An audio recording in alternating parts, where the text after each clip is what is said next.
এইটি ছিল ব্লুবেল, নীলপরি আর ফ্লোরিনার জাদুর গল্প।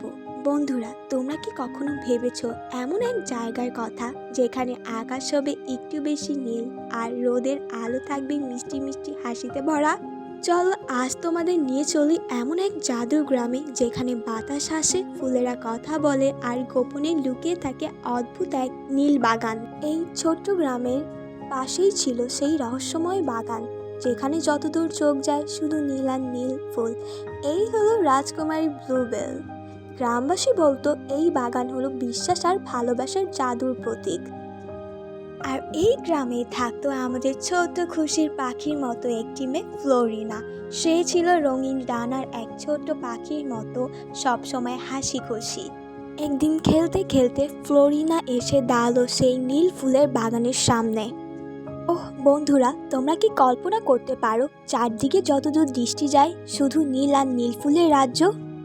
সেখানেই বাস করত অপূর্ব নীলপরি, নাম ব্লুবেল। নীল চুল, নীল জামা আর চোখ দুটো টিমটিম করে জলমল করছিল। ফ্লোরিনা এক দৌড়ে গিয়ে রাজকুমারীকে বলতো, রাজকুমারী আপনি কত সুন্দর, আমি কি আপনার মতন সুন্দর হতে পারি? রাজকুমারী ব্লুবেল মিষ্টি হেসে ফ্লোরিনার হাত ধরে জিজ্ঞেস করলো, ছোট্ট বন্ধু বলো তো, তুমি কি জানো আসল সৌন্দর্যের মানে কি? ফ্লোরিনা বলল, আমি তো এভাবে কখনো চিন্তা করিনি। রাজকুমারী ব্লুবেল বলল, আসল সৌন্দর্য কখনোই বাহিরে থাকে না, থাকে মনের ভিতর। যখন তুমি কাউকে ভালোবাসা দাও, তার দুঃখের সময় পাশে দাঁড়াও, তাকে সাহস যোগাও, তখনই তুমি সত্যিকারের সুন্দর হয়ে ওঠো। তারপর ব্লুবেল ছোট্ট ফ্লোরিনাকে প্রতিজ্ঞা করিয়ে নিল, তুমি কি কথা দেবে সবসময় গ্রামের সবার পাশে থাকবে, তাদেরকে সাহায্য করবে?